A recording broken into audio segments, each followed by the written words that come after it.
નમસ્કાર વિદ્યાર્થી મિત્રો, આપણે ધોરણ 9 ગણિતમાં ત્રીજું ચેપ્ટર યામ ભૂમિતિની શરૂઆત કરી હતી. ગયા બે લેક્ચરમાં આપણે આ ચેપ્ટરની અંદર જે થિયરી આવે છે થિયરીનો અભ્યાસ કર્યો હતો. કાર્તેજ્ય યામ પદ્ધતિ કેવી રીતે દોરાય, એમાં કયા કયા ચરણ હોય, કયા કયા ભાગ હોય, સંખ્યાઓ કેવી રીતે લખવાની હોય, બધાનો આપણે અભ્યાસ કરી ગયા મિત્રો. ગયા લેક્ચરમાં તમને એ પણ શીખવાડ્યું હતું કે કોઈ પણ ચરણની અંદર સમતલની અંદર કોઈ બિંદુ આપેલું હોય તો એ બિંદુના યામ કેવી રીતે શોધવા. તમને યાદ હશે મિત્રો કે કોઈ પણ બિંદુ આપેલું છે, ધારો કે અહીંયા કોઈ બિંદુ આપેલું હતું, એના યામ કેવી રીતે શોધવા એ મેં શીખવાડ્યું હતું તમને.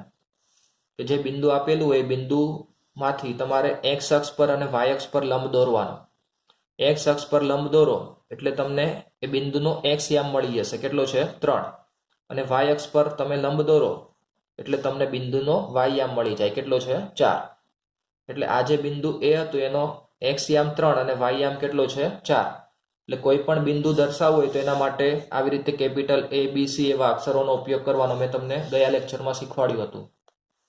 અને બિંદુના યામ તમારે લખવા હોય તો બ્રેકેટની અંદર પહેલા એક્સ યામ લખવાનો, પછી કોમા કરીને વાય યામ લખવાનો. એટલે પહેલા એક્સ યામ પછી વાય યામ. ખબર પડી ગઈ ને મિત્રો? હવે મિત્રો આગળ ચેપ્ટરની શરૂઆત કરીએ. એક્સ અક્ષ પરના કોઈ પણ બિંદુનો એક્સ યામ 0 હોય છે, વાય યામ 0 હોય છે. એક્સ અક્ષ પર કોઈ પણ બિંદુ આવેલું હોય તો મિત્રો એનો વાય યામ કેટલો હોય? 0 હોય. ફરીથી કે એક્સ અક્ષ પરના કોઈ પણ બિંદુનો વાય યામ 0 હોય. તેથી જો એક્સ અક્ષ પરના બિંદુનો એક્સ યામ a હોય તો બિંદુ કયું મળે? A0 મળે. આમાં એક્સ અક્ષ પરનું કોઈ પણ બિંદુ કીધું છે, આપણે આલેખ પરથી વિચારીએ. મિત્રો એક્સ અક્ષ પર કોઈ પણ બિંદુ લઈ લો તમે. આ જે એક્સ અક્ષ આપેલું છે એના પરનું કોઈ પણ બિંદુ લો. ધારો કે આપણે અહીંયા આ બિંદુ લઈ લીધું. હવે આ બિંદુના યામ લખવા છે તો આ બિંદુમાંથી આપણે એક્સ અક્ષ પર લંબ દોરી શકીએ નહીં. હવે આ બિંદુના તમારે યામ લખવા હોય તો આમાં એક્સ યામ કેટલો છે? 5. એક્સ યામ કેટલો છે મિત્રો? 5. અને વાય યામ કોઈ છે નહીં. એટલે આ બિંદુના તમારે યામ લખવા હોય તો ધારો કે આ બિંદુને ડી વડે દર્શાવીએ આપણે, તો એક્સ યામ કેટલો છે? 5 અને વાય યામ છે નહીં એટલે કેટલો થાય? 0 થાય. એટલે એક્સ અક્ષ પર કોઈ પણ બિંદુ આવેલું હોય, એક્સ અક્ષ પર કોઈ પણ બિંદુ આવેલું હોય તો એનો વાય યામ કેવો થાય? 0 થાય. એક્સ યામ જે પણ હોય એ લખી નાખવાનો. 5 હોય તો 5, -2 હોય તો -2, 3 હોય તો 3. પણ એક્સ અક્ષ પર જે પણ બિંદુ આવેલું હોય તો એનો વાય યામ કેવો થઈ જશે? 0 થાય. ધારો કે આ બિંદુ લઈએ આપણે -2, તો આ બિંદુના યામ લખવા છે તો આ બિંદુના યામ કયા થાય? ધારો કે એને આપણે ઈ વડે દર્શાવીએ તો એક્સ યામ કેટલો છે? -2. એક્સ યામ -2 છે અને વાય યામ છે નહીં, કેમ કે એક્સ અક્ષ પર આવેલું છે એટલે. તો વાય યામ કેટલો થાય? 0 થાય. ખબર પડી ને મિત્રો? એટલે એક્સ અક્ષ પરના કોઈ પણ બિંદુનો વાય યામ કેટલો થાય? 0 થાય. એટલે એક્સ અક્ષ પર કોઈ પણ બિંદુ લઈ લો તમે, એક્સ અક્ષ પર કોઈ પણ બિંદુ લઈ લો એનો વાય યામ કેવો થાય? 0 થશે. તેથી જો એક્સ અક્ષ પરના બિંદુનો એક્સ યામ, એક્સ અક્ષ પરનું કોઈ પણ બિંદુ હોય એનો એક્સ યામ કેટલો હોય? a. એટલે આપણે કિંમત ધારી લીધી છે. એની જગ્યાએ કોઈ પણ કિંમત હોઈ શકે, -5 પણ હોય, 3 પણ હોય, 2 પણ હોય. એટલે એક્સ અક્ષ પરના બિંદુનો એક્સ યામ ધારો કે a એટલે અહીંયા આપણે 5 લઈ લીધા, 5 હોય તો એ બિંદુ કયું મળે? A0 એટલે કે 50. અહીંયા -2 હતા એટલે કયું બિંદુ મળ્યું? -2, 0. ખબર પડી ગઈ ને મિત્રો કે એક્સ અક્ષ પરના બિંદુનો એક્સ યામ a હોય તો બિંદુ કયું મળશે તમને? A0 મળશે. a એટલે કોઈ પણ કિંમત, જે પણ એક્સ અક્ષ પર તમને કિંમત આપેલી હોય, બિંદુ આપેલું હોય, કિંમત તમારે અહીંયા લખવાની. -2 હોય તો -2 0, 4 હોય તો 4 0, 7 હોય તો 7 0, એવી રીતે. આગળ જોઈએ કે વાય અક્ષ પરના કોઈ પણ બિંદુનો એક્સ યામ 0 હોય. કે વાય અક્ષ પર કોઈ પણ બિંદુ આવેલું છે તો વાય અક્ષ પરના બિંદુનો એક્સ યામ કેવો હોય? 0 હશે. એના માટે જોઈએ તો મિત્રો આ વાય અક્ષ છે, તમને ખબર છે. મિત્રો વાય અક્ષ પરનું કોઈ પણ બિંદુ લઈએ આપણે. ધારો કે આ બિંદુ લઈએ તો વાય અક્ષ પર કોઈ પણ બિંદુ આવેલું હોય તો એનો એક્સ યામ કેવો થાય? 0 થાય. તો ધારો કે આ બિંદુને આપણે એક્સ વડે દર્શાવીએ. આ જે બિંદુ છે એનો એક્સ યામ 0 છે એટલે 0 અને વાય યામ -3 છે એટલે -3. ખબર પડી મિત્રો કે આ વાય અક્ષ પર તમે કોઈ પણ બિંદુ લઈ લો તો એનો એક્સ યામ, આગળનો જે યામ હશે પહેલો યામ એક્સ યામ, એ કેટલો થાય? 0 થશે. અને વાય યામ માટે જે પણ બિંદુ હોય એ બિંદુનો યામ લખી નાખવાનો તમારે. ધારો કે આપણે અહીંયા આ બિંદુ લઈએ, વાય અક્ષ પરનું આ બિંદુ લીધું આપણે, તો એ બિંદુના યામ લખવા છે. તો એક્સ યામ તો 0 જ થશે અને વાય યામ કેટલા છે મિત્રો? 5. એટલે આ બિંદુ છે તો એના યામ કયા થાય? એક્સ યામ 0 અને વાય યામ 5. એટલે વાય અક્ષ પરનું કોઈ પણ બિંદુ લઈએ તો એનો એક્સ યામ 0 હોય અને વાય અક્ષ પર કોઈ પણ બિંદુ લઈએ એ તમારે એક્સ યામ પછી લખવાનું, 0 પછી કોમા કરીને લખવાનું. એટલે વાય અક્ષ પરના કોઈ પણ બિંદુનો એક્સ યામ કેવો હોય? 0 હોય. તેથી જો વાય અક્ષ પરના બિંદુનો વાય યામ બી હોય, બી એટલે કે વાય અક્ષ પરનું જે બિંદુ હોય એને આપણે બી વડે દર્શાવેલું છે. એટલે વાય અક્ષ પરના બિંદુનો વાય યામ બી હોય તો બિંદુ કયું મળશે તમને? 0 બી મળે. 0 કેમ? કેમ કે એક્સ યામ કેટલો છે? 0. અને બી એટલે વાય અક્ષ પર જે પણ બિંદુ હોય એ સંખ્યા લખવાની. 2 હોય તો 2, -3 હોય તો -3, એ રીતે. ખબર પડી ને? આ બંને પોઈન્ટ ખાસ ધ્યાનમાં રાખજો. આના પરથી ઓબ્જેક્ટિવમાં કોઈ પણ એક માર્કનો પ્રશ્ન પૂછાઈ શકે. ખબર પડી ગઈ ને મિત્રો? એક્સ અક્ષ પરનું બિંદુ હોય તો વાય યામ 0 હોય અને વાય અક્ષ પરનું બિંદુ હોય તો તેનો એક્સ યામ 0 હોય. આ રીતે મેં સમજાવ્યું તમને એટલે ડિટેલમાં ખબર પડી ગઈ હશે. હવે કોઈને ભૂલ ના થવી જોઈએ. એક્સ અક્ષ પરના બિંદુનો વાય યામ 0 હોય અને વાય અક્ષ પરના બિંદુનો એક્સ યામ 0 હોય. આટલું ખાસ ધ્યાનમાં રાખવાનું. આ મિત્રો આ ચેપ્ટરની અંદર સ્વાધ્યાય 3.1ની તમારે જરૂર નથી. એવા પ્રશ્નો પરીક્ષામાં પૂછાય નહીં. એ પ્રવૃત્તિ જ આપેલી છે ખાલી તમને. મિત્રો આપણે સ્વાધ્યાય 3.2ની શરૂઆત કરીએ.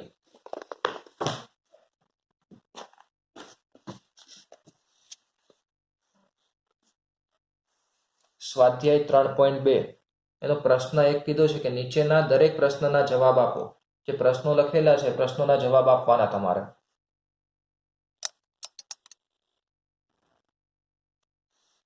જો મિત્રો પહેલો પ્રશ્ન કીધો છે કે યામ સમતલમાં કોઈ પણ બિંદુ દર્શાવવા ઉપયોગમાં લેવાતી સમક્ષિતિજ અને શિરોલંબ રેખાના નામ શું છે? યામ સમતલ એટલે કાર્તેજીય સમતલ છે, એમાં આપણે કોઈ પણ બિંદુ દર્શાવવું છે. એના માટે ઉપયોગમાં લેવાતી જે સમક્ષિતિજ અને શિરોલંબ રેખાઓ આપણે દોરીએ એ બંને રેખાના નામ. મિત્રો આપણે આગળ ભણી ગયા કે સમક્ષિતિજ રેખાને એક્સ અક્ષ કહેવાય અને શિરોલંબ રેખાને વાય અક્ષ કહે છે. એટલે આ પ્રશ્નનો જવાબ આવશે મિત્રો યામ સમતલમાં કોઈ પણ બિંદુ દર્શાવવા ઉપયોગમાં લેવાતી સમક્ષિતિજ રેખાનું નામ શું છે મિત્રો? સમક્ષિતિજ એટલે કે આડી રેખા.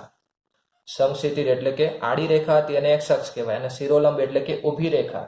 ઊભી રેખાને શું કહેવાય મિત્રો? વાય અક્ષ કહેવાય. બીજો પ્રશ્ન કે આ બે રેખાઓથી બનતા સમતલના દરેક ભાગનું નામ શું છે? આ પણ આપણે ભણી ગયા મિત્રો કે બંને રેખાઓથી એક્સ અક્ષ અને વાય અક્ષથી જે સમતલ બને છે એના 4 ભાગમાં વિભાજન થાય તો દરેક ભાગને શું કહેવાય? દરેક ભાગને ચરણ અથવા તો પાદ કહે છે. તો મિત્રો આ બે રેખાઓ દ્વારા બનતા સમતલના દરેક ભાગને ચરણ અથવા તો પાદ કહે છે. ત્રીજો પ્રશ્ન આ બે રેખાઓ જ્યાં છેદે તે બિંદુનું નામ લખો. બંને રેખાઓ એક્સ અક્ષ અને વાય અક્ષ જે બિંદુ આગળ છેદે તે બિંદુને શું કહે છે? એ બિંદુનું નામ લખવાનું. તો એ પણ તમને ખબર છે મિત્રો કે બંને રેખાઓ એક્સ અક્ષ અને વાય અક્ષ જ્યાં છેદે તે બિંદુને શું કહેવાય? ઉગમ બિંદુ કહેવાય. બંને રેખાઓ એક્સ અક્ષ અને વાય અક્ષ જે બિંદુ આગળ છેદે જ્યાં છેદે છે તે બિંદુને શું કહેવાય? ઉગમ બિંદુ કહે છે. ઉગમ બિંદુને ઓ વડે દર્શાવાય. તમને ખબર જ છે મિત્રો. પ્રશ્ન 1માં ખબર પડી ગઈ મિત્રો તમને. પ્રશ્ન 2ની શરૂઆત કરીએ મિત્રો. પ્રશ્ન 2માં શું કીધું છે ધ્યાનથી સાંભળજો કે નીચેની આકૃતિ જુઓ અને માગ્યા પ્રમાણે જવાબ લખો. કે આ તમને આકૃતિ આપેલી છે એ આકૃતિ પરથી તમારે કેટલાક પ્રશ્નોના જવાબ લખવાના છે. આપણે જોઈએ મિત્રો કયા કયા પ્રશ્નો આપેલા છે. સૌથી પહેલો પ્રશ્ન એવો કીધું કે બિંદુ બી ના યામ જણાવો. બિંદુ બી ના યામ કે આકૃતિ આપેલી છે એમાં બિંદુ બી, તો બિંદુ બી કઈ જગ્યાએ છે? તો અહીંયા બિંદુ બી આપેલું છે મિત્રો તમને. હવે કોઈ પણ બિંદુના યામ તમારે શોધવા હોય તો શું કરવું પડે? આ બિંદુમાંથી એક્સ અક્ષ પર અને વાય અક્ષ પર લંબ દોરવો પડે તમારે. તો આ બી માંથી એક્સ અક્ષ પર લંબ દોરીએ તો એક્સ અક્ષ પર આપણે લંબ દોરીએ તો કેટલા મળે છે? -5. -5 મળે છે એટલે એનો એક્સ યામ -5 થાય. અને વાય અક્ષ પર લંબ દોરો તો કેટલા મળે છે? 2 મળે છે. તો એનો વાય યામ કેટલો થશે? 2 થાય. તો બિંદુ બી ના યામ -5 અને 2 થાય. ખબર પડી ગઈ મિત્રો તમને? એટલે બિંદુ બી ના યામ, આ જે બિંદુ બી છે એના યામ કયા થાય? -5 અને 2. બીજો પ્રશ્ન કયો છે? તો બિંદુ સી ના યામ જણાવો. બિંદુ સી ના યામ.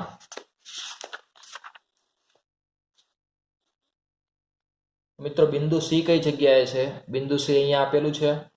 બિંદુ સી ના યામ શોધવા છે તો સૌથી પહેલા એક્સ અક્ષ પર લંબ દોરીએ.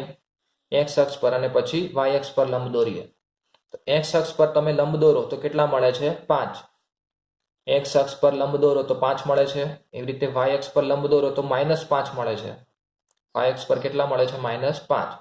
તો બિંદુ સી ના યામ કેટલા થાય? 5 અને -5. એટલે બ્રેકેટમાં લખવાનું કે સી, પછી બ્રેકેટમાં 5 અને -5. એટલે બિંદુ સી ના યામ તમને પૂછ્યા હતા, એટલે બિંદુ સી ના યામ કેટલા થાય? 5 અને -5. ખબર પડી ગઈ ને મિત્રો? ત્રીજો પ્રશ્ન છે કે -3 અને -5 દ્વારા દર્શાવાતું બિંદુ લખો. અહીંયા બિંદુના યામ આપેલા છે તમને, એના દ્વારા કયું બિંદુ દર્શાવેલ છે એ તમારે લખવાનું. કયા યામ છે? -3 અને -5.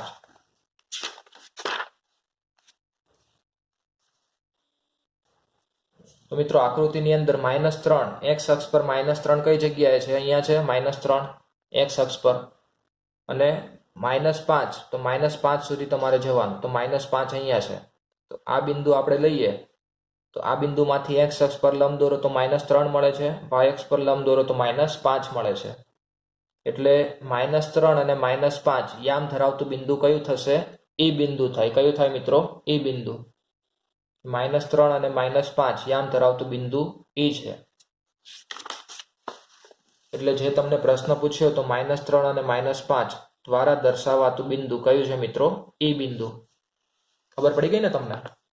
એના પછીનો પ્રશ્ન 2 અને -4 દ્વારા દર્શાવાતું બિંદુ લખો. તો એક્સ યામ 2, વાય યામ -4. તો 2 અને -4. તો એક્સ અક્ષ પર 2 લઈએ. એક્સ અક્ષ પર 2 કઈ જગ્યાએ આવશે? અહીંયા છે આ 2 એક્સ અક્ષ પર. અને -4 એટલે -4 સુધી નીચે જવાનું. માઇનસ સંખ્યા છે એટલે નીચે જવાનું, પ્લસ હોય તો ઉપર જવાનું. તો -4 સુધી નીચે જઈએ એટલે અહીંયા આ બિંદુ મળી ગયું તમને. જી બિંદુ મળે છે. આ જી બિંદુમાંથી તમે એક્સ અક્ષ પર લંબ દોરો તો 2 મળે, વાય અક્ષ પર લંબ દોરો તો -4 મળે. એટલે કયું બિંદુ થશે? જી. જીના યામ કયા થાય? 2 અને -4. કેમ કે એક્સ અક્ષ પર 2 મળે છે, વાય અક્ષ પર -4 મળે છે. એટલે 2 અને -4 તો કયું બિંદુ થાય? જી બિંદુ. એટલે 2 અને -4 દ્વારા દર્શાવાતું બિંદુ કયું છે? જી બિંદુ. આગળ બિંદુ ડી નો એક્સ યામ જણાવો. જે તમને બિંદુ ડી આપેલો છે એનો એક્સ યામ. મિત્રો બિંદુ ડી ક્યાં આપેલું છે? અહીંયા આપેલું છે બિંદુ ડી. ડી નો ખાલી એક્સ યામ પૂછ્યો છે, બંને યામ નથી પૂછ્યા. તો બિંદુ ડી માંથી એક્સ અક્ષ પર લંબ દોરીએ એટલે એક્સ યામ મળી જાય. તો બિંદુ ડી માંથી એક્સ અક્ષ પર લંબ દોરો તો કેટલા મળે છે? 6 મળે છે. તો બિંદુ ડી નો એક્સ યામ કેટલો થાય? 6 થાય.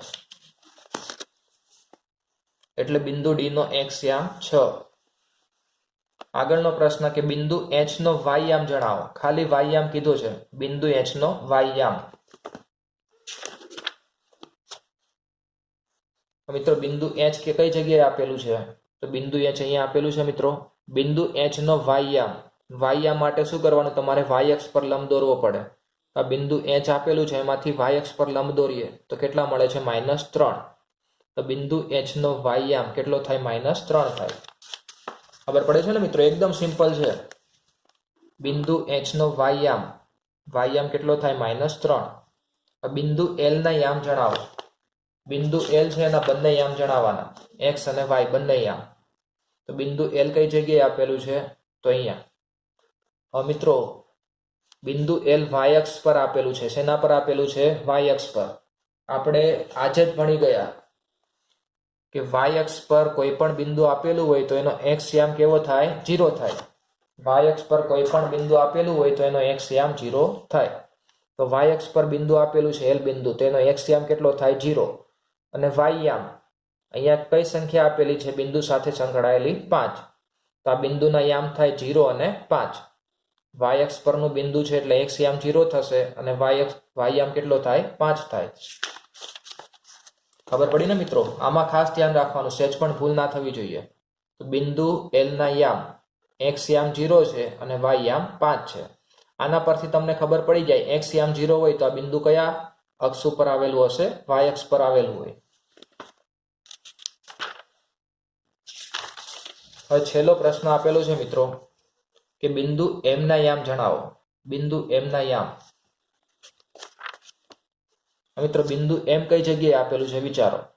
બિંદુ M અહીંયા આપેલું છે, જો x અક્ષ પર આપેલું છે. ક્યાં આપેલું છે? x અક્ષ પર. અને તમને ખબર જ છે, આપણે ભણ્યા હતા કે x અક્ષ પરના કોઈ પણ બિંદુનો y યામ કેટલો થાય? 0 થાય. x અક્ષ પર જે પણ બિંદુ આપેલું હોય તમને એનો y યામ હંમેશા 0 થાય. x અક્ષ પર અહીંયા M બિંદુ આપેલું છે તો x સાથે કઈ સંખ્યા સંકળાયેલી છે? બિંદુ સાથે -3. તો x યામ -3 થાય અને y યામ કેટલો થઈ જશે? 0 થાય. કેમ કે x અક્ષ પરનું બિંદુ છે એટલે y યામ 0. એટલે આ બિંદુ M ના યામ થાય -3 અને 0. બિંદુ M ના યામ કયા થશે? -3 અને 0. એટલે આ યામ પરથી પણ તમને ખબર પડી જાય, બિંદુ પરથી ખબર પડી જાય કે y યામ 0 છે એટલે આ બિંદુ કયા અક્ષ પર હશે? x અક્ષ પર આવેલું હશે. ખબર પડી મિત્રો? એકદમ સિમ્પલ રીતે મેં તમને સમજાવવાનો પ્રયત્ન કર્યો છે. કોઈ પણ બિંદુ આપેલું હોય તો એના યામ શોધવા હોય તો બિંદુમાંથી x અક્ષ પર લંબ દોરો એટલે x યામ મળે, y અક્ષ પર લંબ દોરો એટલે y યામ મળી જાય. એના પછી બીજા 2 પોઈન્ટ યાદ રાખવાના કે x અક્ષ પર કોઈ બિંદુ આવેલું હોય તો એનો y યામ 0 હોય અને y અક્ષ પર કોઈ પણ બિંદુ આવેલું હોય તો એનો x યામ 0 હોય. ખબર પડી મિત્રો? આટલું તમે એક વખત વાંચી લેજો અને પ્રેક્ટિસ કરજો એટલે વધારે ખબર પડશે. આજના લેક્ચરમાં મિત્રો અહીંયા સુધી રાખીએ, બાકીનો અભ્યાસ આગળના લેક્ચરમાં કરીશું. અસ્તુ.